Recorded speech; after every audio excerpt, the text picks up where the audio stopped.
Hey everyone, well look on the screen. I am assuming that they're a couple. Obviously not the brightest couple. So why are they on the screen? Let's listen to this news report and have a conversation. Being held on a $100 million bond. You heard it right. $100 million bond. Two Katy residents are each being held on a $100 million bond in Colorado, accused of being part of a mail theft operation. Only on 13, reporter Micah Hanfield looked through court records to figure out exactly what the pair is accused of doing.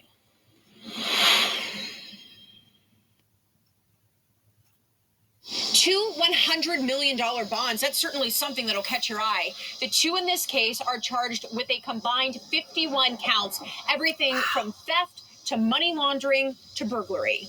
Through surveillance efforts, court records say police in Parker, Colorado caught 27-year-old Brevin Pogue and 25-year-old Diana Amador Inamorado emptying mailboxes outside of a number of post offices and cluster boxes in the Denver area one night in June, although the two are believed, based on court records, to have done it before. The pair is Houston's own, while they have Katy addresses, to be specific. According to court records, police searched a hotel room and an Airbnb that they were staying at in Denver and found stacks of stolen mail, $70,000 in cash, more than 577 checks believed to be stolen, USPS Arrow keys that unlocked the cluster mailboxes, and a notebook with storage unit addresses where money was being kept. During the course of the investigation, Parker, Colorado police contacted a postal inspector in the Dallas-Fort Worth area who was investigating stolen checks posted for sale online. In a search warrant filed here in Harris County, Pogue was identified as possibly being part of those sales. And then this story takes another bizarre twist. After the pair's arrest, Pogue was heard on a jail call telling a family member to get the money out of their storage unit and to call a locksmith if needed. Through court records, officials knew they had at least 3 storage units, one in Denver, Arizona, and one here in Katy. When law enforcement searched their public storage unit in Denver, a search warrant says they found mail and packages not in their names, 100 grams of cocaine, marijuana, and about $10,000 in cash. Nothing of note was found in Tempe, Arizona. At the public storage here on Clay Road in Katy, authorities turned up 2 laptops, some ripped open envelopes, and a few keys, but no cash. A review of surveillance video found during the same time frame as the jail phone call to get the cash, 2 women associated with the units showed up with gardening shears and headed toward the unit, but officials were not able to determine if they actually got into it. ABC 13 expects to learn more on this case in the coming weeks. Okay, so just so we're clear, once they got caught, he was on the phone calling someone, instructing them to, hey, you got to get to the storage units. And 2 women showed up with shears. Ladies, so let me go ahead and give you today, which I don't normally do this, I'm going to help out the criminals. Number 1, you should know by maybe watching cop shows like I do, all jail cell phone conversations are recorded. Okay? Yeah, they kind of record it because they know that a lot of criminals are dumb. That's why they're in there. So yeah, note to self. The conversations are recorded. This is crazy. And you wonder why. So you look at it, and then 2 women show up with shears. Now, I was thinking, they heard the conversation, they went there. Maybe they should have waited and just see, because normally you would need like channel locks to take a lock off. So I'm not sure. I'm assuming with the shears that we're going to try to, break into it. Whoever was there should just wait and got them on camera breaking into it. I guess you could add to it. But this lets you know how some people are so dumb. The phone calls in the jails are recorded.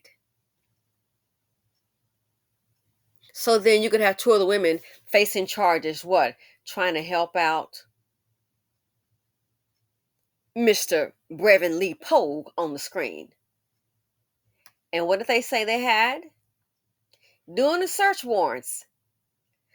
They have, this sounds like a career criminal. $70,000 in cash, 577 checks believed to be stolen.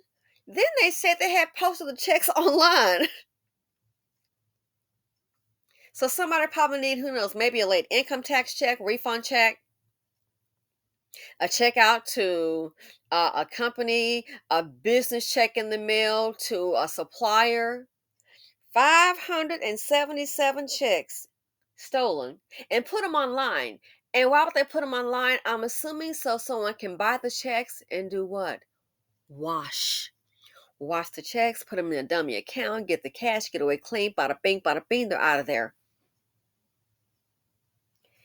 The UPS arrow keys, did they just, how do you get those keys? I'm wondering if they may have possibly robbed a USPS, a United States postal worker. 2 arrow keys. So I guess one for each.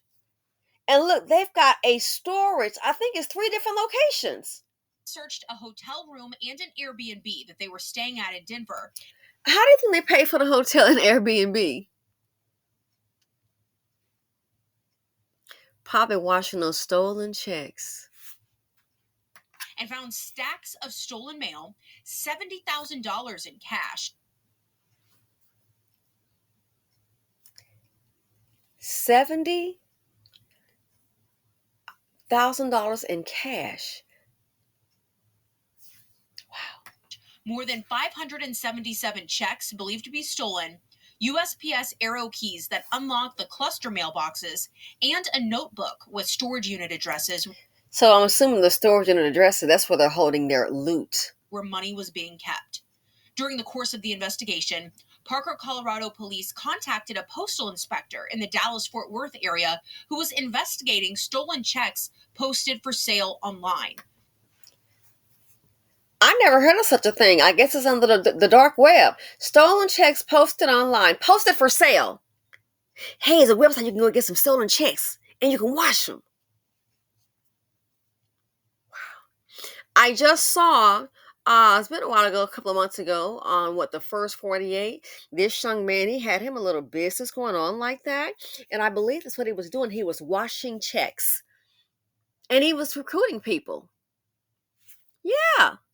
Recruited this couple, and I believe they would go and steal the checks and then wash them, and then, they would get a cut of the money. There is no honor among thieves. Guess what happened? The washer, the smart dude, he was traveling with his little laptop. It was a couple, male and female, and he had them going out and getting the checks. They decided to get a little greedy, and they decided, hey, you know what?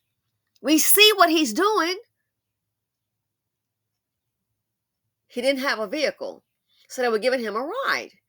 I'm not sure if it was to and from the hotel or motel where he was staying. And they saw what he was doing in the room, and they came up with a plan. I'm going to go pick him up, and the girl was driving. She's going to go pick him up, and guess what? They had a plan to take his illegal business from him. And they killed him.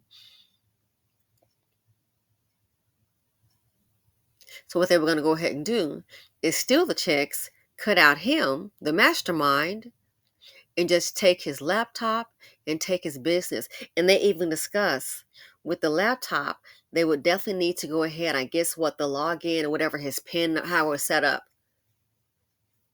They need to make sure to get that. So once they did kill him, they would need to make sure that to get access to the laptop. And they did kill him. Yeah. They decide to cut him out. Yeah. We want to go ahead and keep on doing this. Change of plans without you. So they killed him, and then of course you already know they got caught. They say crime doesn't pay. Sometimes it pays. Especially if you're behind the beltway. Politics. That's a different video. And it can pay for a while. That man paid with his debt. He paid with his life. They decide to go ahead. They've been watching him do it. Man, forget that. We can do it ourselves. But we need that laptop with everything that was needed was on the laptop. So they, they were like, hey, they can get all the money themselves. So this here, $70,000. So obviously, which is news to me, learn something new every day. I guess stolen checks could be a big business online. In a search warrant filed here in Harris County, Pogue was identified as possibly being part of those sales. And then this story takes another bizarre twist. After the pair's arrest, Pogue was heard on a jail call telling a family member to get the money out of their storage unit and to call a locksmith if needed. Through court records, officials knew they had at least 3 storage units, one in 3 storage units. Denver, Arizona, and one here in Katy. Wow! So they got Arizona, Tempe, Arizona, Denver, Colorado, and Katy, Texas. 3 different states. Wow, what is that song? These boots are made for walking. Wow, for these 2, these boots are made for walking and traveling and committing crimes. And you wonder why they got $100 million bail. And then 2 females. It's a wonder they haven't caught a charge for aiding and abetting. But again, they say it wasn't clear. See, they probably should have had somebody waiting to see if they were going to use those shears to try to get inside. When law enforcement searched their public storage unit in Denver, a search warrant says they found mail and packages not in their names, 100 grams of cocaine, marijuana, and about $10,000 in cash. Whoa! Mail and packages. So they must have, these 2 got a crime ring going. Looking for your package, it might be in their storage. Mail and packages, not in their names. Drugs. Whoa. Cocaine and what else? Found mail and packages not in their names, 100 grams of cocaine, marijuana, and about $10,000 in cash.